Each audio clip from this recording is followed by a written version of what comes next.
Bueno, pues entonces bienvenidas, buenos días. Vamos a empezar para avanzar porque de lo contrario nos atrasamos muchísimo y no avanzamos tanto. Vean que entonces voy a compartirles yo la sesión que ya tenía preparada, que es la Trinidad en el Magisterio y las herejías que se van dando. Este tema es sumamente importante porque si ustedes ya se dieron cuenta, ya cuando el Papa Francisco escribe la encíclica sobre la santidad, él hace énfasis de dos herejías que están actuales, o sea que a pesar de que empezaron en el principio, los primeros siglos del cristianismo, estamos hablando del siglo primero y siglo segundo con el Evangelio de San Juan, que es el gnosticismo, que todavía se da, ¿verdad? Porque la gente hasta el día de hoy piensa que las cosas las gana por méritos, ¿verdad? Entonces, y por conocimiento intelectual.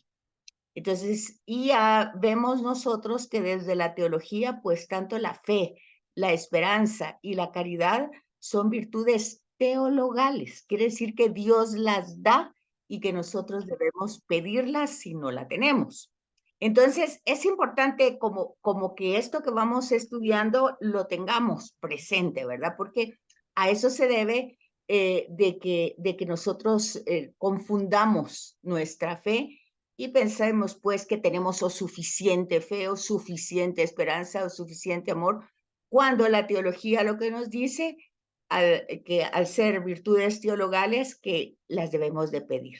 Básicamente es eso.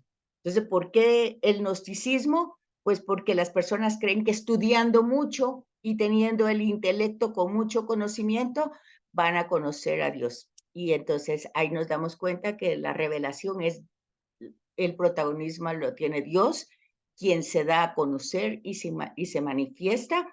Eso lo tenemos en toda la historia de la salvación, desde Abraham hasta el día de hoy. Eso es en cuanto al gnosticismo. Y el pelagianismo es cuando nosotros pensamos que por méritos, que porque soy muy buena, que porque soy muy esto, porque soy muy, entonces, autosuficiente, capacitada, ¿cómo es la palabra hoy? Empoderada, todas esas palabras de las ideologías, pues entonces hacen que nosotros merezcamos. Esos son dos herejías a nivel teológico. Pero hoy lo que vemos en esta sesión 9 es que nuestro fundamento de fe es trinitario. Y cuando nosotros tenemos esa confusión en la Trinidad, pues simple y sencillamente estamos fuera de la fe. Y entonces el recorrido que hace el folleto es muy sencillo, pero sí necesita un poquito de concentración para poder ir entendiendo y que se nos vaya grabando cuál es la problemática, sobre todo cuando nosotros hacemos oración. Bueno, entonces, esta sesión tiene que ver, ya vimos el enfoque bíblico, o sea, de dónde sale que nuestra fe sea trinitaria. Vimos los fundamentos bíblicos. Luego, eso fue la 7. En la 8 vimos cómo debemos transmitir catequéticamente ese misterio trinitario. Entonces, vimos desde el catecismo. Y ahora vamos a ver desde la tradición, o sea, desde el magisterio de la iglesia. Entonces, lo importante de esto, pues es muchísimo el material, obviamente, porque la iglesia se ha pronunciado, o sea, estamos hablando del magisterio, de la tradición, cada vez que hay un problema doctrinal, un error doctrinal, pues el magisterio se pronuncia, ¿verdad? Para ir poniendo orden y de ahí van saliendo los dogmas. Entonces, lo que hace esta sesión es sintetizar y colocar sobre todo los temas más innovadores que dice aquí, ¿verdad? La intervención es eso, pronunciamientos innovadores. Quiere decir que a lo largo de la historia está la revelación que se va dando, luego la interpretación de esa revelación, luego cómo tenemos que razonar esa revelación. Entonces, ahí es donde pasito a pasito se van dando luces, ¿verdad? Para ir comprendiendo este misterio. Entonces, y eso lo va haciendo el magisterio, ¿verdad? Entonces, cuando va saliendo un elemento nuevo hasta llegar al dogma. Y el dogma, no todas las palabras son entendidas en el griego, que es donde se está desarrollando todo este movimiento del magisterio con este idioma griego. No todas estas palabras tienen un sentido en el latín o en el hebreo, como está revelado en los evangelios. Entonces es muy importante ir comprendiendo los esfuerzos que va haciendo la reflexión teológica para que nosotros, como dice el Papa Benedicto, pues nuestra fe tenga razones, tenga fundamentos, tenga argumentos con los cuales nosotros podemos ir pues transmitiendo por qué creemos lo que creemos. Y por eso va cronológicamente desarrollada esta sesión. Primero con la carta de Dionisio. Esta carta ya la hablábamos hace 8 días a Dionisio. No se sabe quién la escribió, pero es un documento con mucha importancia porque es utilizado ya por distintos personajes, San Agustín, San Atanasio, distintos personajes que van utilizando ya esta carta como fundamento magisterial para la doctrina. Y esta carta ya va dirigida pues a Dionisio, pero el tema son dos herejías, los trieteístas y los sabelianos. Entonces, generalmente cuando tenemos estos nombres como sabelianos, porque viene por la persona que lo transmite, que tiene el pensamiento de esa persona, que en este caso es Sabelio, ¿verdad? Y trie, pues son tres, donde de alguna manera se reflexionaba la Trinidad como tres divinidades. Entonces, la carta hace un énfasis de que, de que debemos tener cuidado con la forma como hablamos, porque realmente nosotros no tenemos tres dioses, ¿verdad? Que es fuera de lugar dividir, cortar, destruir la predicación de Jesús, ¿verdad? Jesús no predica que hayan tres divinidades. Jesús es judío y como judío monoteísta. Cree en el Padre, es enviado por el Padre, eso ya lo hemos ido viendo, pero al mismo tiempo él revela, aquí viene el tema de la revelación, que el Padre y él son uno. Y luego también revela que debe regresar al Padre para que el Espíritu del Padre y de Él quede entre nosotros. Entonces ahí vemos una unidad, ¿verdad?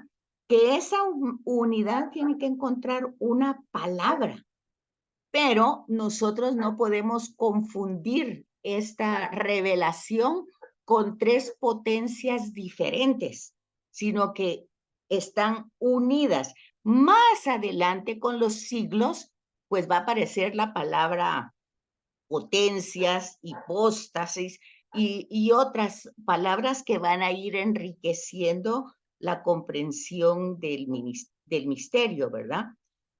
Pero lo importante es darnos cuenta de que este personaje de Sabelio, pues él considera que hay tres potencias distintas, o sea, tres divinidades. Y de ahí la palabra trietista, tres, ¿verdad? Y es importante que nosotros entendamos lo que dice aquí, que es lo que dice la carta a Dionisio, que el verbo divino, o sea, el verbo es la palabra, es Jesús, unido al Dios del universo, o sea, está totalmente unido, están configurados. y que es el Espíritu Santo, habita y permanezca en ellos mismos, o sea, no están separados. Es importante entonces entender esta unidad. Y esta doctrina que se desarrolla de esta unidad es la doctrina de la pericóresis, que es como el resumen que se va teniendo de, de cada aporte que se va dando a través de los siglos, ¿verdad? Que no sale, el dogma no sale no es sacado así de la manga como magia, son reflexiones que se van dando paulatinamente.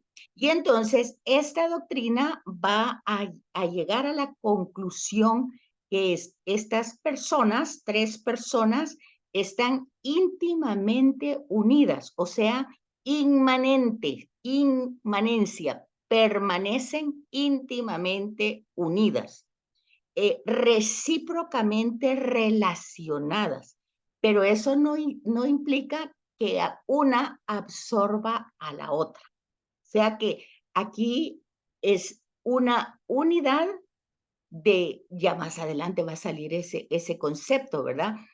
Una unidad de substancia, diversidad de personas, pero eso no es comprensible en el año 260, ¿verdad? Es simplemente está la revelación y está el proceso de poder teológicamente, o sea, poder, pues si estamos hablando de teología, es poder poner en palabras ese misterio de Dios. Luego pasa al año 325 y tenemos la primera fórmula, ¿verdad? Que se da, que es el credo apostólico y que es el que va a dar el fundamento del dogma, va a fundamentar, no totalmente, pero va a dar un paso más. ¿Y cómo se va dando cuenta de ese paso más? Pues la palabra que va a aparecer, consubstancialidad. O sea, el Padre tiene la misma substancia que el Hijo y la misma substancia que el Espíritu. Entonces, están unidas esas substancias, consubstancialidad. Y este concilio que se reúne en el 325 es convocado por Constantino, obviamente, ¿verdad? Y el problema es Arrio, que no acepta justamente esta definición de que hay una unidad, y Arrio más bien tiene la tendencia hebrea del monoteísmo, de un solo Dios. Entonces, ¿qué es lo que pasa? Que si solo hay un solo Dios y es el Padre, pues el Hijo y el Espíritu Santo no son divinidades. El problema es que acuérdense que Constantino, pues es un emperador romano, ¿verdad? Que sí se convierte al cristianismo, pero no se convierte comprendiendo el cristianismo, sino que lo comprende desde, fíjense que eso es importante observar, cómo una persona puede ser cristiana sin comprender su fe, y algo así pasa con Arrio, ¿verdad? Con Constantino, quiero decir. Entonces, él se aboca más a la interpretación de Arrio que a la interpretación que se va a dar dentro de todo el concilio, hablando de la consubstancialidad, y va a aparecer otra palabra, que es homoousia, ¿verdad? O sea que este hijo tiene la misma substancia que el padre. Entonces ya vemos en el año 200, hay un pasito de la revelación para poderla poner en palabras que podamos comprender. Ya en el 325, pues ya se convoca un concilio a través del emperador Constantino, que al no comprender tanto la revelación, pues se queda un poquito con la idea de Arrio. Entonces, más adelante, Arrio y Eusebio, que son obispos de distintos lugares en Oriente, van a influir en Constantino, y esa mentalidad de que el Padre es realmente Dios y las otras personas como el Hijo y el Espíritu pues no son divinidades. Entonces, hay otro concilio que es el concilio de Constantinopla, que también es convocado por un emperador que es Teodosio, y es en el año 381.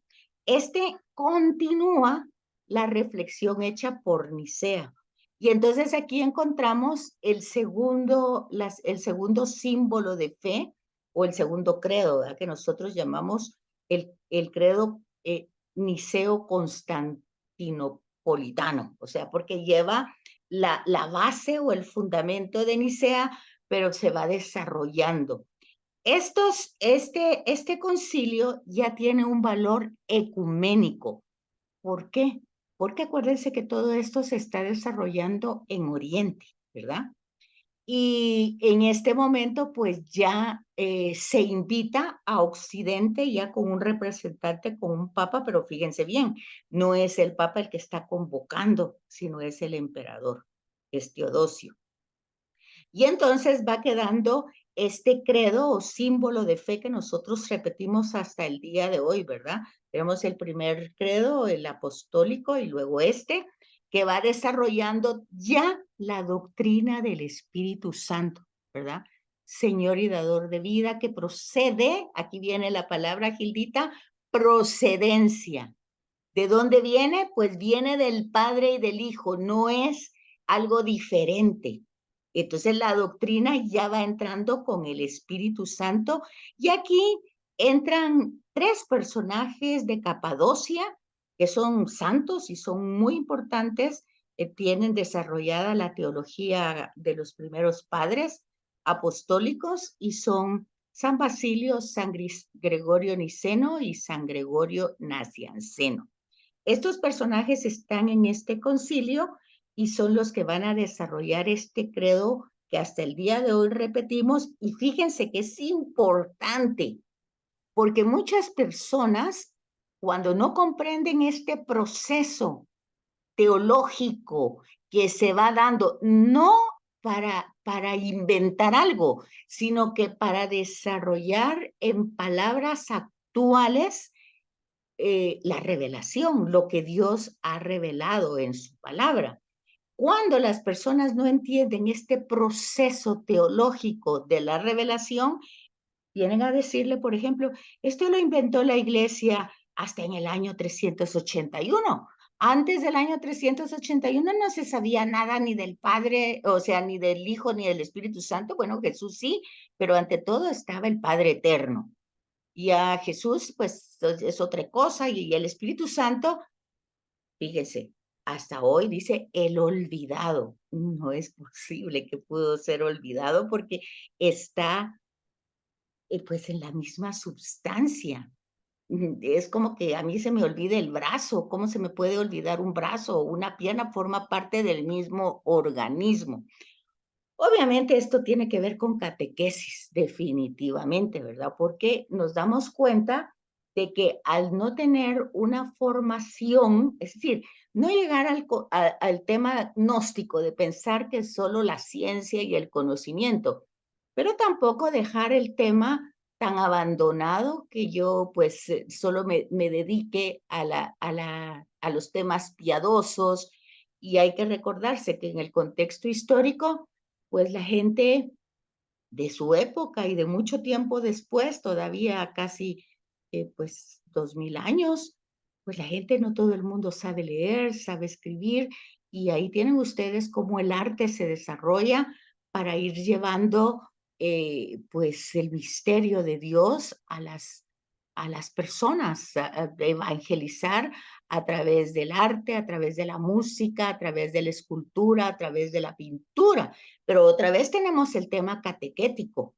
que eso no se hizo para que nos hincáramos delante de ninguna imagen, sino para tener la idea de qué fue lo que pasó. O sea, es el evangelio como puesto de una manera virtual, ahora sería virtual, ¿verdad? En ese momento sería como a través de pinturas, de cuadros, de las puertas, de la madera, es decir, llevar el mensaje de Dios en la forma que la gente lo pudiera entender o preguntara. pero es importante entender estos procesos porque si no se entienden, pues caemos en lo que hemos caído. Luego, entonces, ya en la parte occidental se van desarrollando sínodos. Bueno, ya eso lo tienen ustedes muy claro, lo que es la diferencia entre un concilio y un sínodo. Y casi todos los sínodos se van a desarrollar en España, en Toledo. Y todos los temas van a ser trinitarios. Y lo que se busca es la maduración de este misterio de Dios para responder a los, aquí hay otra herejía, el modalismo, o sea, los modos como se presenta. Por ejemplo, nosotros decimos Dios creador, el Hijo redentor y el Espíritu santificador. Esos son modos, pero cuando estos modos ya dividen a las personas y ya, bueno, este solo hizo esto, el otro solo hizo lo otro. Entonces, esto ya entra en una problemática, ¿verdad? Entonces, el primer sínodo que se va a dar en Toledo va a desarrollar ese problema, pero si se dan cuenta, ese problema todavía lo tenemos, porque las personas consideran, y bueno, y ahorita no solo eso de la Trinidad, ¿verdad? Sino que entraron los santos, y hay santos que son sumamente importantes. De hecho, el Concilio Vaticano, pues quiso corregir esa tendencia, ¿verdad? Decir, bueno, no, el centro está en Jesús, no en San Judas Tadeo ni en ningún otro personaje. Bueno, esto es en el año 400. Luego hay otro tercer sínodo, pero hay muchos sínodos en Toledo, casi como 25, y entonces el tercer sínodo, que es en el 589, entra la palabra filioque, filio de hijo, ¿verdad? Hijo que está unido al Padre, y ahí va acentuando la divinidad y va diferenciando las personas. O sea, hay una unidad de sustancias, pero hay diversidad de personas. O sea, hay tres personas. Las personas son distintas, pero la unidad de la sustancia es la misma.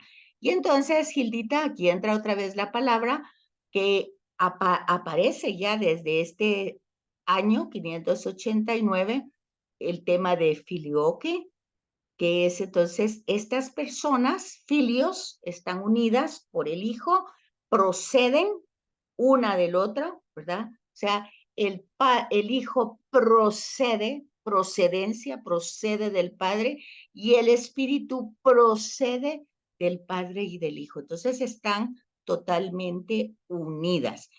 Fíjense que no es tan difícil. Lo que se quiere guardar como verdad revelada es la unión. O sea, que no son tres dioses, que hay un solo Dios.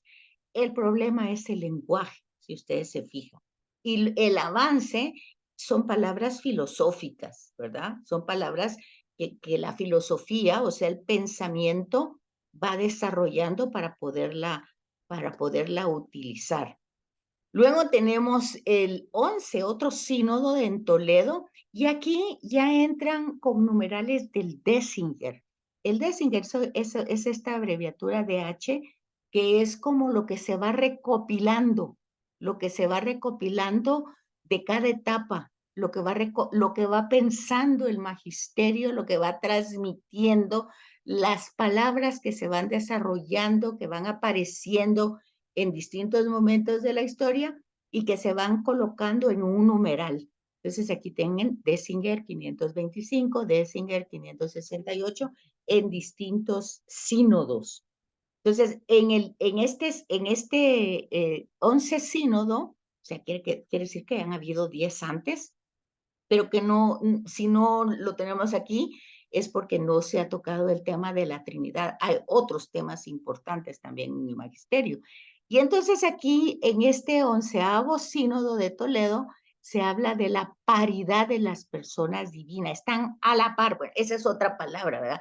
Porque si nosotros decimos a la par, como nosotros lo entendemos, pues una que está al lado del otro. Fíjense que es cuando nosotros decimos eso, está sentado a la derecha del... Es una manera de hablar, ¿verdad?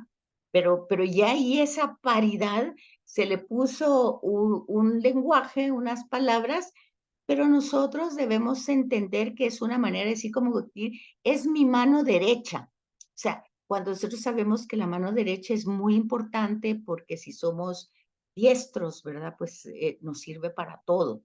Entonces, cuando nosotros decimos está sentado a la derecha del Padre, pues no es eso exactamente, no es que esté ahí sentado y a la derecha, sino que es esa palabra de la paridad de las personas divinas que están unidas por la misma substancia.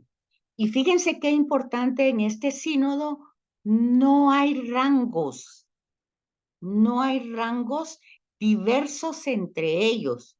Es decir, no hay jerarquías, no hay uno que sea más que el otro, que es el tema del arrianismo y que va a acentuar entonces la doctrina del filioque, o sea, de la filiación. Otra vez aquí entra la palabra de la procesión, o sea, de la procedencia del Espíritu Santo. Procede del Padre y del Hijo. Y como el Padre y el Hijo recibe una misma adoración y gloria, y que habló por los profetas.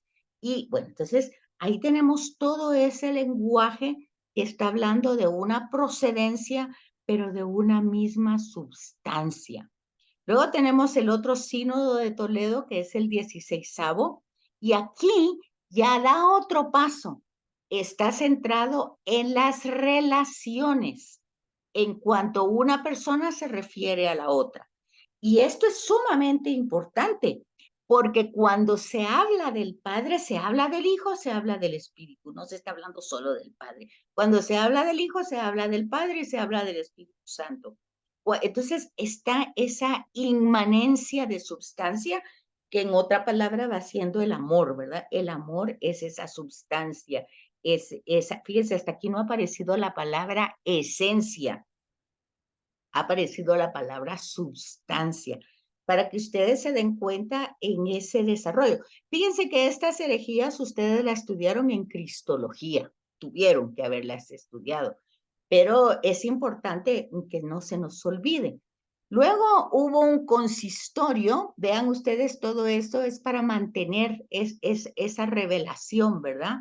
Que va a ir siendo, hubo un sínodo anterior a este consistorio para contener la enseñanza de este sínodo de Reims. Acuérdense que los nombres de los concilios y de los sínodos y de las conferencias episcopales, acuérdense que llevan el nombre del lugar donde se desarrolla. Entonces aquí vemos que en este consistorio, para darle el sentido completo al sínodo, se va a ocupar Bernardo de Clairvaux.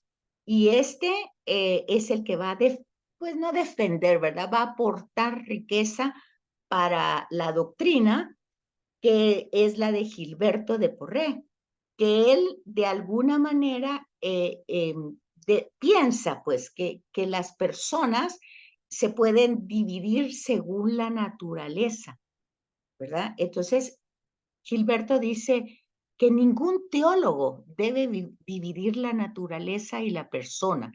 Dios, aquí aparece lo que les decía, la palabra esencia. Fíjense, de sustancia pasa esencia.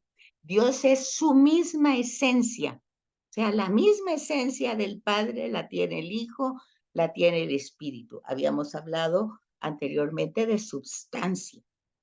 Entonces, es única. Por lo tanto, las personas no son distintas en cuanto a su esencia, pero luego hay una relación entre ellas, ¿verdad? Y entonces aquí entra el cuarto concilio lateranense, que es de 1215, y va refutando otra doctrina, ¿verdad?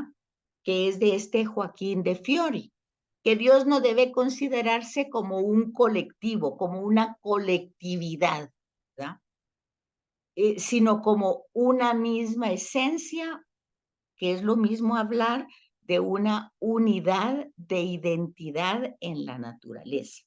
Entonces, por ejemplo, nosotros decimos, fíjense bien, cuando nosotros decimos que en la comunidad cristiana, o sea, la iglesia es la comunidad cristiana, la asamblea, la eclesía, Jesús es la cabeza y nosotros somos el cuerpo.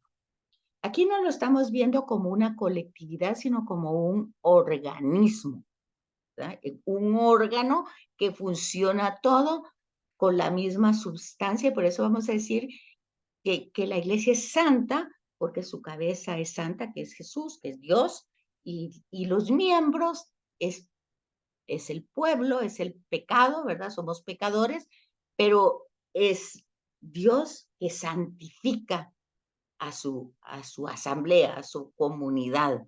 No es la asamblea que se santifica a sí misma. Ese es el sentido de permanezcan en mí, ¿verdad? Como yo soy la vid, usted es el sarmiento, permanezcan, es lo mismo. O sea, no es una colectividad, pero sí es una misma esencia, una misma identidad en la naturaleza. Entonces, hay que fijarse, cuando nosotros decimos Dios es familia, bueno, cuando estamos diciendo que es familia, estamos hablando que hay una unidad entre todos, pero todos son diferentes, ¿verdad? Pero hay una unidad consanguínea, decimos nosotros, ¿verdad?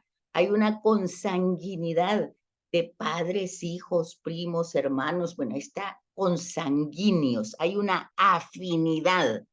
No estamos hablando de una colectividad. Entonces hay que entender esas diferencias que se van desarrollando a través de los siglos. Y luego hay otros concilios trinitarios como el de Lyon o el de Lyon, que también es ecuménico. Cuando se habla de concilios ecuménicos es porque entra Oriente y Occidente. O sea, tratan de llegar a una misma eh, interpretación. Y entonces aquí este concilio da un paso bastante grande, porque dice que profesamos devota y fielmente que el Espíritu Santo procede. Otra vez, el tema de la procedencia. O sea, no es algo que salió en el siglo cuarto, quinto y que a quien se le ocurrió y lo metió ahí. No, procede el Padre del Hijo como un solo principio y una sola aspiración. ¿Se recuerdan? Esa palabra la vimos hace rato en una sesión. Aspirar, expirar, aspirar, como una emanación, ¿verdad? Y esto dice, es hasta lo que el día de hoy se predica y se enseña. O sea, el Espíritu Santo es la misma aspiración, la entrega del Padre y el mismo amor, la misma entrega, la misma donación. Es decir, Dios no da cosas, Dios se da el mismo. En la creación deja su huella en toda criatura y en el ser humano deja su imagen y semejanza. En la cruz deja su redención, su salvación, se da y dona su espíritu para que nos salvemos. Entonces, toda esa emanación es la acción de Dios. Luego, otro concilio ecuménico, el de Florencia, que es es el concilio ecuménico 17 de Florencia. Aquí entran varios personajes que tienen aquí Basilea, Ferrea, Eugenio. Estos son otros concilios que se van desarrollando por la misma herejía. ¿Y cuál es esta herejía?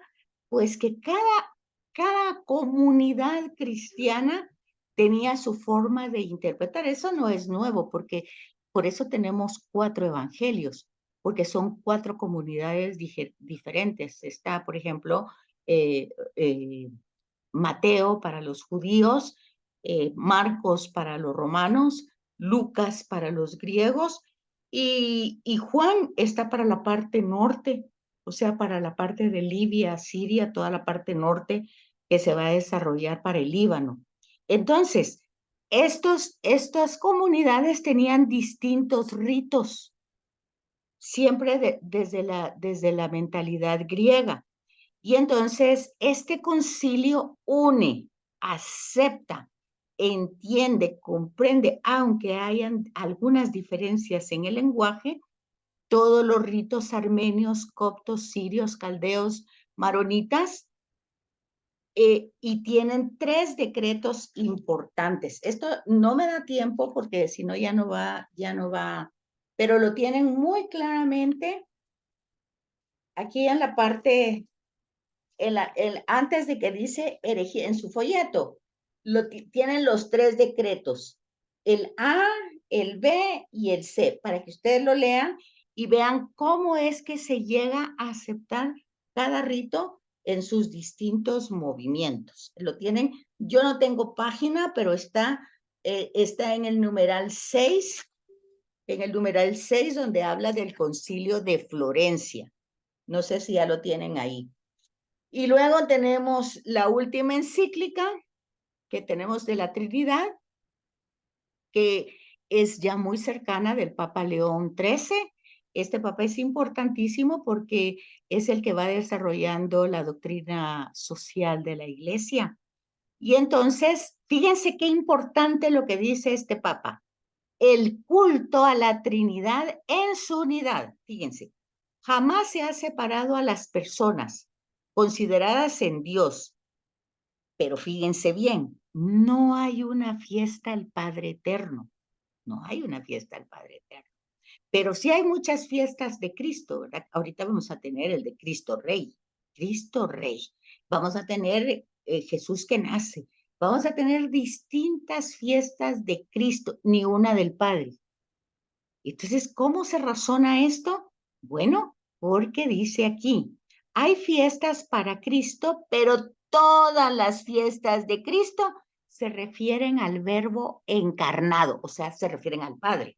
Se refieren al amor del Padre que se ha encarnado en el Hijo. Y cuando se habla de Pentecostés, que sería pues la venida del Espíritu Santo, pues es la misión temporal, o sea, en el tiempo, ese amor de Dios encarnado en Cristo se queda en todo el tiempo hasta el final de los siglos. Entonces, fíjense bien, es muy importante darse cuenta de eso porque no hay una fiesta para el Padre directamente. Todas son de Cristo, pero estas fiestas cristianas de Cristo, de Jesucristo, tienen que ver con la fiesta de la encarnación. Todas. Díganse lo mismo de María. O sea, las fiestas marianas son fiestas de Cristo y por lo tanto son fiestas del Padre, porque tiene que ver la misma relación. O sea que eso ya lo dijimos una vez, que todo eso está como desarrollado pedagógicamente en la liturgia, en el calendario litúrgico, pero para un caminar con el amor de Dios que se ha encarnado en medio de nosotros y que se ha quedado con nosotros. Entonces, ese es el gozo, esa es la alegría, esa es la preparación del Adviento. Luego el Papa recuerda que esta doctrina va dando atribuciones divinas, lo que decíamos, ¿verdad? El Padre Creador, el Hijo Redentor, son atributos, porque al Padre se le atribuye el poder, al Hijo se le atribuye la sabiduría y al Espíritu se le atribuye el amor, o sea, la sabiduría encarnada, la sabiduría de Dios encarnada en el Hijo, el amor del Padre en el Espíritu. Entonces, es importante entender esta relación y la afinidad que existe entre lo externo, entre lo que nosotros vivimos constantemente y el carácter propio que se va desarrollando. Y ya por último, las herejías trinitarias, que es el monoteísmo y bueno, eso pues ya saben ustedes, mono uno, ¿verdad? O sea, es totalmente el pensar que Dios es solo. ¿Ah? ¿Qué manda? Monarquismo, monarquianismo. Eso, perdón, me equivoqué. donde realmente, eso lo voy a corregir. Hacia aquí abajo lo tengo. No, aquí está el monarquianismo, pero mire pues, este monarquismo significa un monoteísmo rígido, eso es lo que significa. O sea, que reducen al Hijo y al Espíritu Santo a fuerzas divinas, o sea, es un monoteísmo rígido. Solo el Padre es el monarca, es el Señor, un solo principio, un solo gobierno. Entonces, por eso se llama monarquismo. Pero ¿cuál es la referencia? Un monoteísmo rígido, como el que tienen los judíos, ¿verdad? Y luego tenemos el segundo, que sería el subordinacionismo, que es, bueno, se entiende la palabra, ¿verdad? Subordinado. Y este es un brote del arrianismo que subsiste hasta el día de hoy, donde encontramos que hay jerarquías, ¿verdad? Y esto es muy equivocado, porque aquí tenemos el Hijo inferior al Padre y el Espíritu Santo es como, bueno, decíamos la vez pasada, como una figura, pues ahí está la paloma o una cosa así, ¿verdad? Como un espíritu angélico, pero no son Dios. Y el triteísmo, que ya hablamos entonces, son las tres divinidades. Entonces tenemos el monarquianismo, que es un monoteísmo rígido, el subordinanismo, que es jerarquías subordinadas, y el triteísmo, que son tres divinidades. Bueno, lo más rápido que pude y lo más sintetizado, para que vaya Gildita con el segundo tema, que sería entonces imágenes de la Trinidad. ¿Aló? ¿Todavía andan por ahí? Sí, todavía.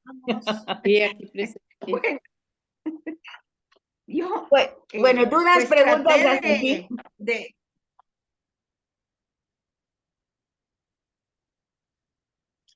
No,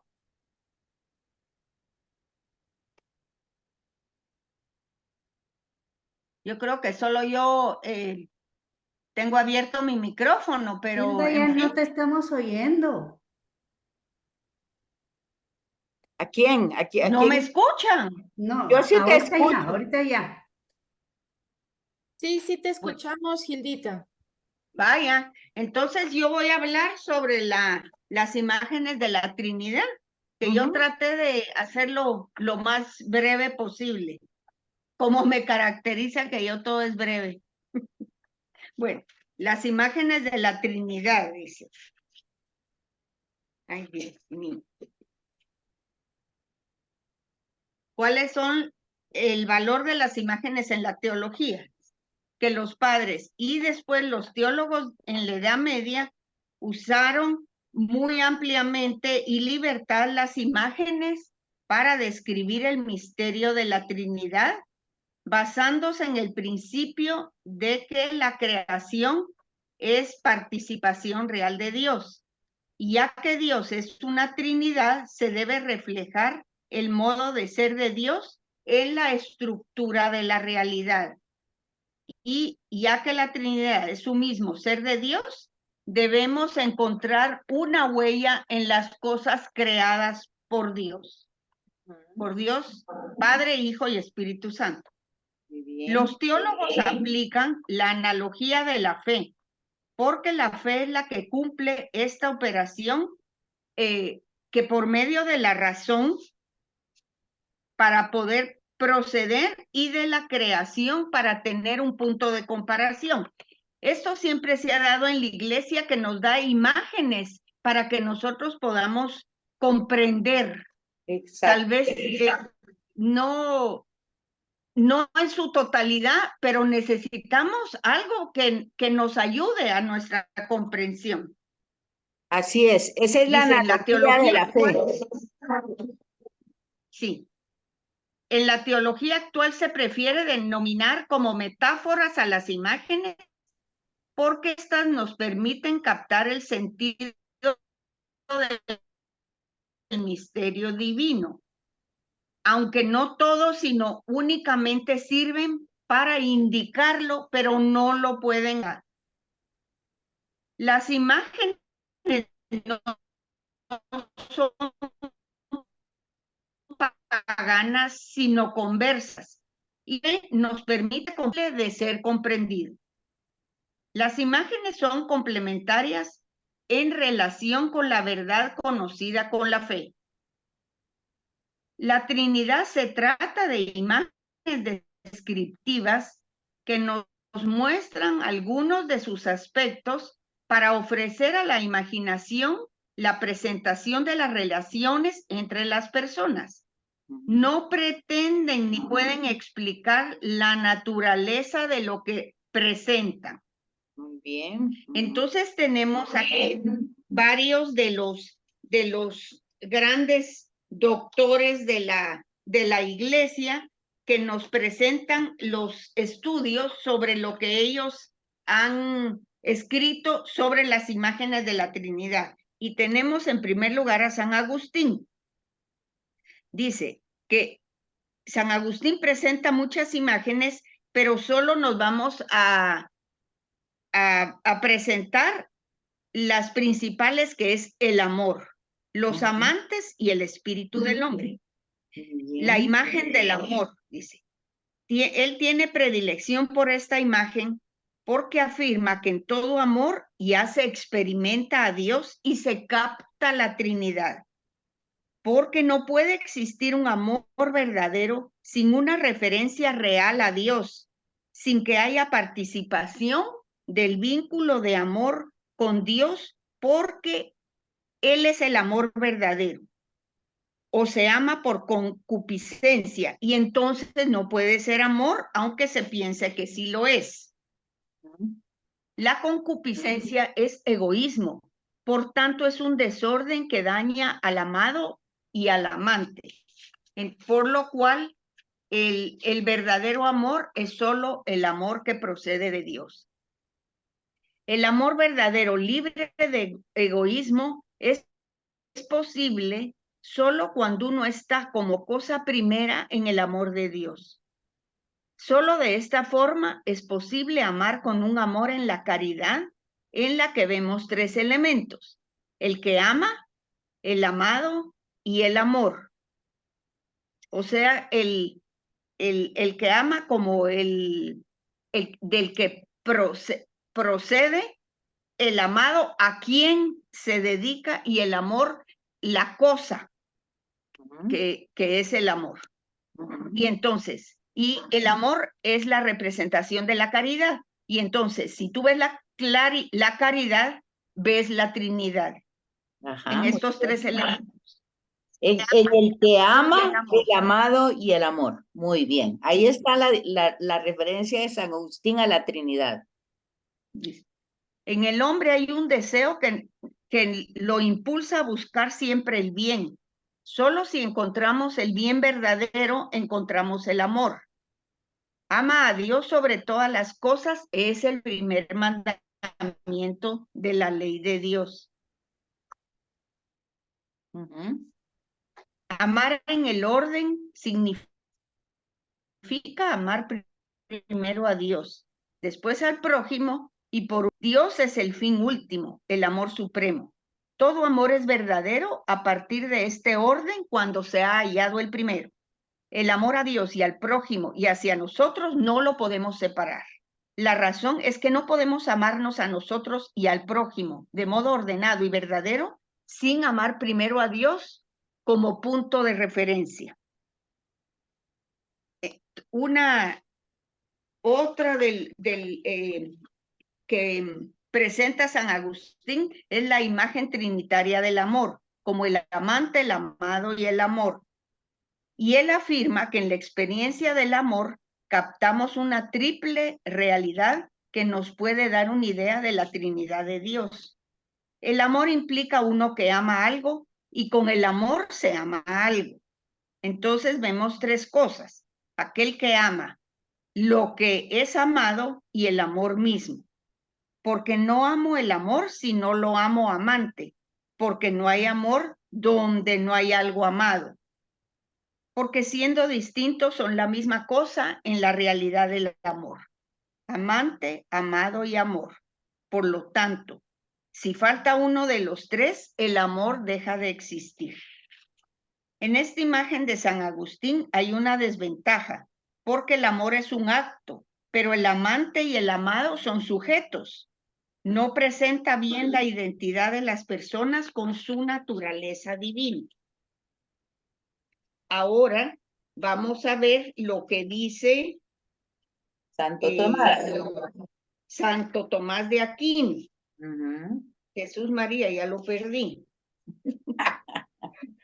No, es Este Mens, sigue es San el que Agustín. sigue, San Mens. Agustín es el Mens, no, Mens Ajá. es todavía San Agustín.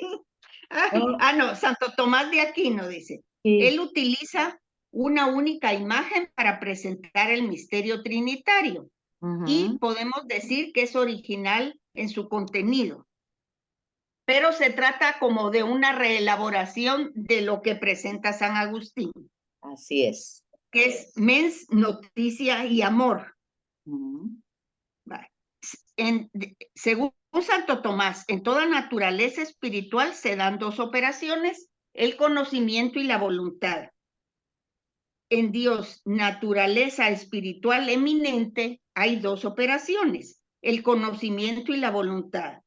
Estas operaciones son el fundamento de las dos procesiones, la del verbo al modo del verbo mental en el acto del conocimiento y la del espíritu al modo como el amor emana del espíritu. La imagen que ofrece Santo Tomás es muy limitada. Y entonces parece que Santo Tomás redujo intencionalmente la fuerza de la imagen para dejar menos espacio a la imaginación y más atención al misterio. Y él ofrece más bien solo sus procesiones, o sea, la procedencia de ese amor. Entonces, tenemos también las imágenes de la Trinidad de Ricardo de San Víctor. Ujú. Aquí es una cosa algo complicadita, dice, la imagen del amor perfecto, el amante, el condigno y el condilecto. El condigno es como el al que corresponde y el condilecto es el elegido. Ujú.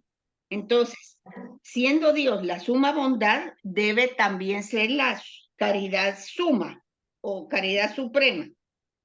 La caridad suprema requiere un condigno de amar, o sea, alguien a quien amar.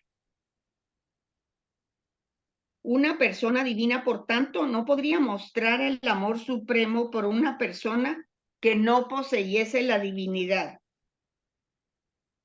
A partir de la concepción de la perfección en la caridad, se comprende que el amor más grande es el que desea que otro sea amado con el amor con el que somos amados. Es decir, hay que compartir el amor con otro.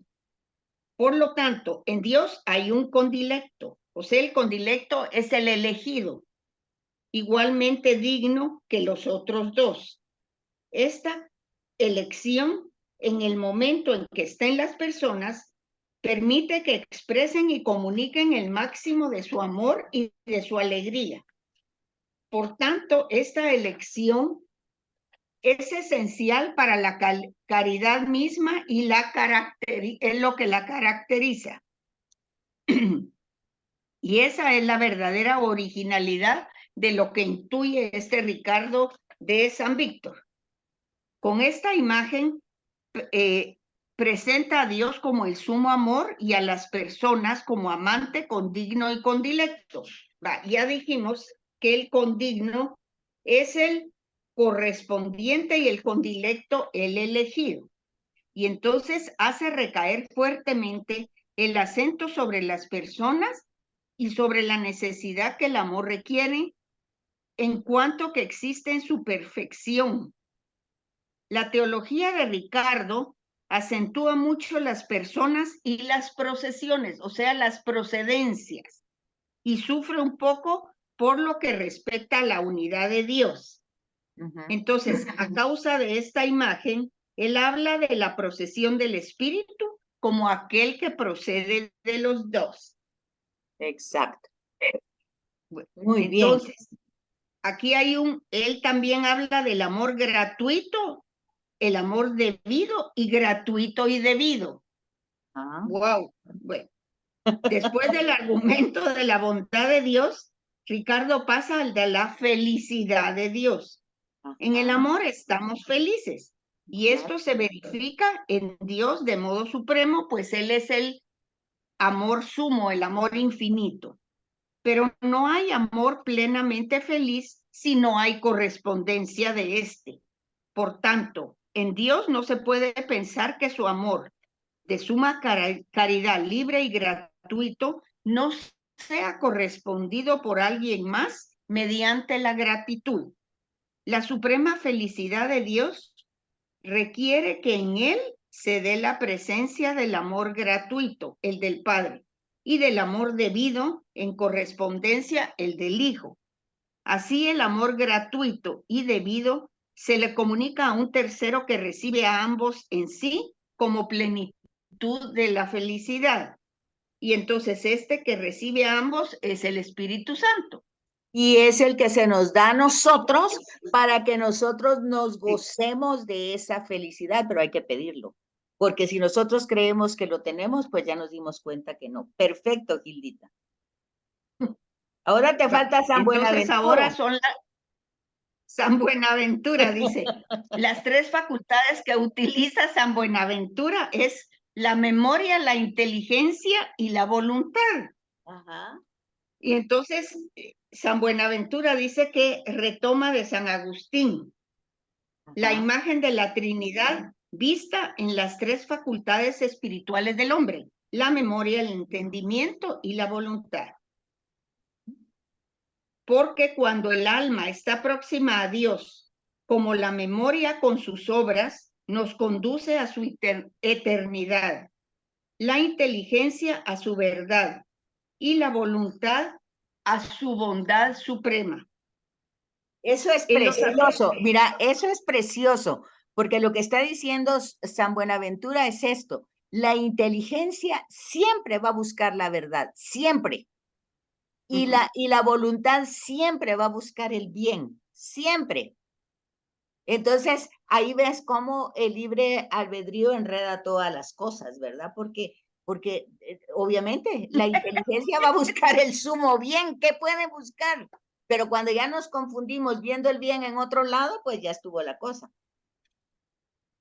Eso es muy bonito. Así es precioso. Entonces, dice, los atributos de eternidad, verdad y bondad vislumbra San Buenaventura las características de las personas divinas.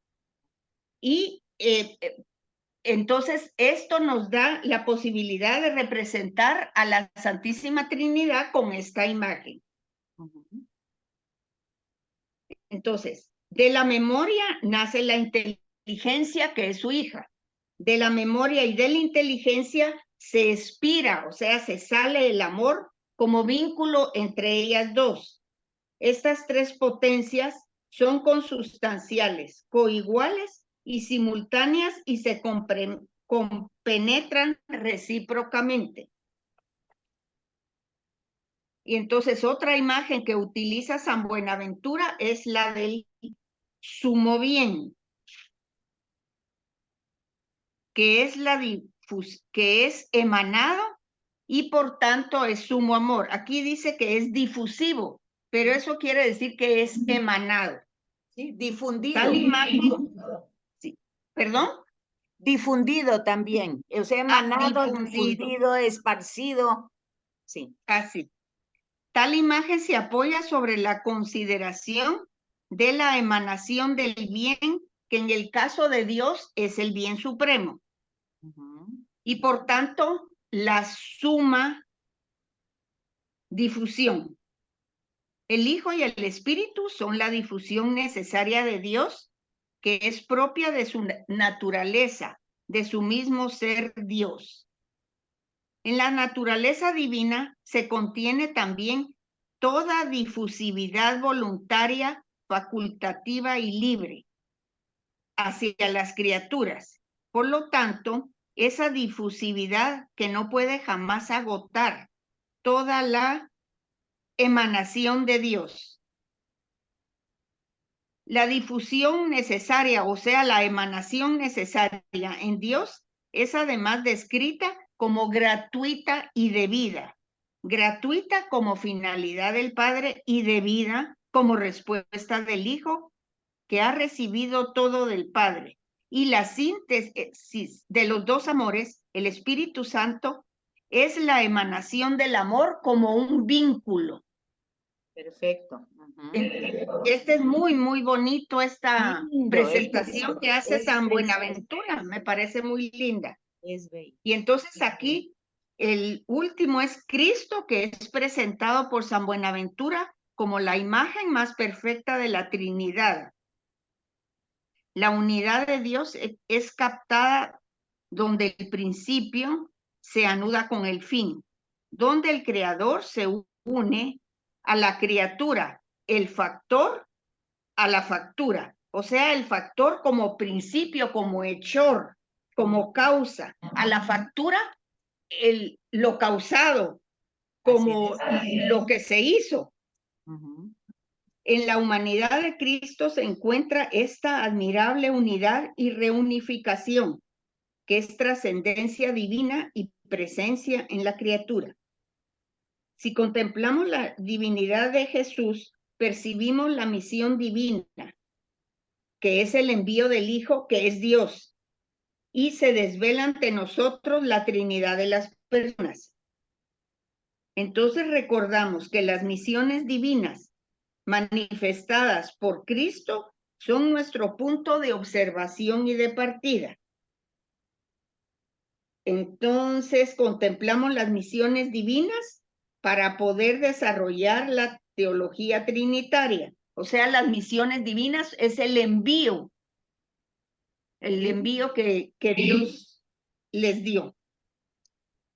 Perfecto, Gildita. Y esas misiones divinas las vimos al principio, casi en la sesión 2 o 3, creo yo. Muy bien, te felicito, muchísimas gracias, muy comprendido, yo lo comprendí muy bien, espero que los demás también. Así es que no sé cómo están para la semana entrante, que sería la última clase. No sé, sería hoy terminamos entonces hasta la 10, sería la 11, le tocaba no sé quién. Bueno, la 11 a Susi, pero Susi se disculpó porque ha tenido muchas situaciones difíciles. La persona del padre, no sé si alguien la quiere tomar.